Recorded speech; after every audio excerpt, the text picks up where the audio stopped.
What's up, Jets fans? Welcome to the latest edition of Jets Latest, where you get the latest on the Jets, Jets. I'm your host, the spitting statistician, Dane Martinez, and today we focus on the last member of the 2025 Jets draft class that we haven't talked as much about, and that is Georgia wide receiver Arian Smith. We took him in the fourth round, okay? We took him in the fourth round, number 8 overall in the fourth round. That was that pick, number 110, that we talked about. And I saved this for last because a lot of people are saying that we missed on this pick, that he was a pick that we could have had elsewhere, that we didn't need to kind of reach for Arian Smith. But let me tell you a little bit about Arian Smith, all right? 6 foot tall, 180, 185 pounds, out of Georgia.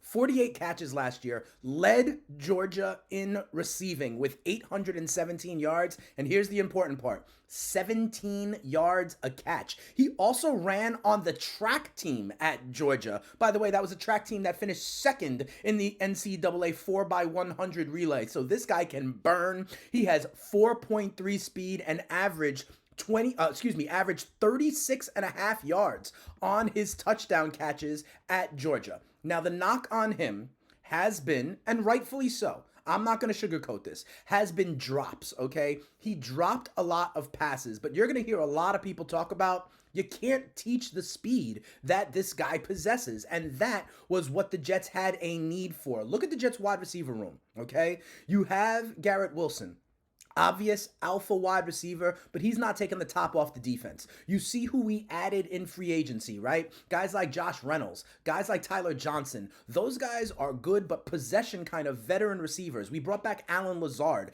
Allen Lazard is a big-bodied receiver that can block, that we like. Malachi Corley, one of our wide receiver draft picks from last year, is known as a yak guy, right? Not necessarily a take the top off the defense kind of guy. In U.S. history, there was something called the XYZ affair. All right. And I always equate that to the wide receiver room in the NFL. You need to have different kind of people. All right. You need to have the outside wide receiver, the slot guy. And one of the things you need to have that we did not have was the guy who can, quote unquote, take the top off the defense. If you don't want to hear it from me, listen to two guys. One, Aaron Glenn. As a cornerback, he knows the threat of speed over the top, what it can do to kind of open up the offensive, kind of playbook, what it can do to make space for others. You know who else is a guy who knows this? How about former NFL coach John Gruden? Listen to what he had to say about Arian Smith. This is a young man that's been in here, and this guy can roll, man. This guy runs sub 4.3. I know he had some drops, but I've seen this guy working out. This guy can change directions. He has rare acceleration. He can do the thing you can't coach. He can rip the top off, and he will strike fear in people. You're getting an everyday worker that is getting better and better and better. That's part of what I'm talking about here, okay? He has a skill set that cannot be taught. Heck, he was on an award-winning track team at Georgia, 17 yards per catch, and he led the Georgia Bulldogs in receiving yards. So it's not like he's dropping everything. He was the most productive wide receiver at Georgia, for goodness sakes, last year. Here's what Smith had to say himself. Check this out. He says, I want to be one of the best players to catch the ball, and Aaron Glenn says he sees that in me. Of course I need to work, but he says he has something special in me. I feel like when I'm clicking on all cylinders, I can be a dangerous player. Here's more things I get from that. One, he wants to work. You heard Gruden talk about him as an everyday worker. You see also the idea of wanting to play for Aaron Glenn, right? And also the idea of that toughness, that determination, one of those characteristics we keep on talking about here with the new regime of the Jets. So I think that is very important as well. Here's the other thing. I talked about the wide receivers that they have already in the room and how this brings versatility. The Jets are now in different packages going to be able to bring other kinds of guys in. You need a blocking wide receiver, Allen Lazard is going to be on the field. You need to take the top off the defense, Arian Smith can be on the field. You need a slot guy, a bubble screen guy, a yak guy, Malachi Corley can be on the field. You just need a stud wide receiver. Garrett Wilson is on the outside and will be a top level wide receiver in the NFL. And Aaron Glenn is going to coach all of these guys up. I think that is very, very important.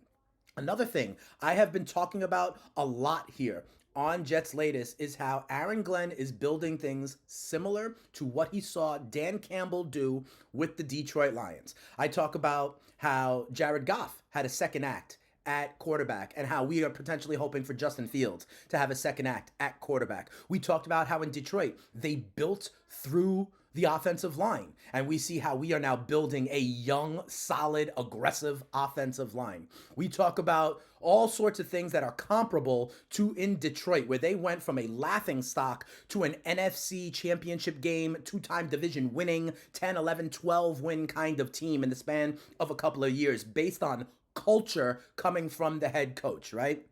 Another thing that we see here with this is that Aaron Glenn at Detroit played man coverage, the most in the NFL. So what does he get? People that can play man coverage. He had it in Sauce. He signs it in Brandon Stevens. He drafts it in A.Z. Thomas. Here's another comp for you. Could Arian Smith wind up being the Jets version of Jameson Williams, the wide receiver in Detroit, who they just picked up his fifth-year option? Jameson Williams last year went for 1,000 yards receiving, 7 touchdowns. You know what else Jameson Williams had? 17 yards per catch. What did I say Arian Smith had? 17 yards per catch. You know what else Jameson Williams struggled with in college? Drops. You know where else Jameson Williams was? In the SEC against NFL level talent at Alabama, just like Arian Smith is going against SEC NFL level talent at Georgia and doing the same thing. Once again, I think this fits the mold of what we are talking about, what we have been talking about. The Jets, Mosey and Glenn, have been very intentional with all of their draft picks. You keep on hearing about giving that team versatility. You keep on hearing workman-like character. You keep on hearing having the attributes that Glenn had a plan for. You see it in the entire draft class. The versatility of Mason Taylor, the true stud, aggressive, physical nature of the offensive line. You see it in A.Z. Thomas, a press man fit. I told you about Malachi Moore, who could be multiple and change captain. I told you about Kiko, versatile captain. I told you about Tyler Barron, who had the pass rushing specialty literally as one of the best pass rushers in college football that we got in the 5th round. And with Arian Smith, there was a unique skill set that we could not get anywhere else. The wide receivers we have in the room did not have it. Out there on the free agent market, you've got guys like Amari Cooper. You've got guys like Keenan Allen. Those guys are not 4-3 guys. Yes, there is some development, but you heard it in the quote from Arian Smith. He wants to be a worker. You heard it from John Gruden. This guy is in there working every day, and you cannot teach 4-3 speed. A lot of people are saying that this was a bad pick, but this Jets regime targeted something that they knew they needed, and that was top end speed at the wide receiver position. They went and got other kind of guys in free agency, and they are rounding out their wide receiver room with Arian Smith, the 4th round pick out of Georgia. 4-3 speed cannot be taught.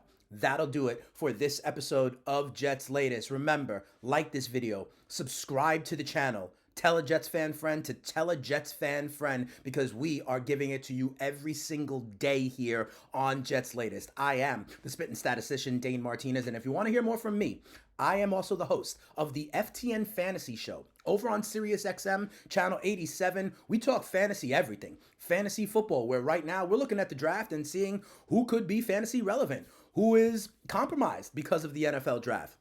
We talk fantasy baseball. We're talking NBA playoffs. We're talking everything. FTN is a great website. Data, fantasy, sports betting, helping you win your leagues and win that cash. Comment on these videos. I love engaging, especially with Jets fans. Hit me up on Twitter or X at Spittin' Speeds. I love engaging with you guys. And like I said, I think this is a huge draft class for a new regime, and it is an exciting time to be a Jets fan as long as you have some patience. We are building it the right way. I think Detroit is an amazing model, and we are following suit. We'll see how it translates, but if you are patient, I think this is a nice era with the arrow pointing up for the green and white. Like the video, subscribe to the channel. One thing I know, next week we will continue to talk about the new additions for the Jets. We will look at the different position groups. We will look at our cap space, because we still could add veteran pieces to complement this young, aggressive, physical, versatile, and impactful culture here with the green and white. Y'all have a great weekend, everybody. We will back next week to talk more Jets, Jets, right here on Jets Latest. Have a great weekend, everybody. We'll see you then. Peace.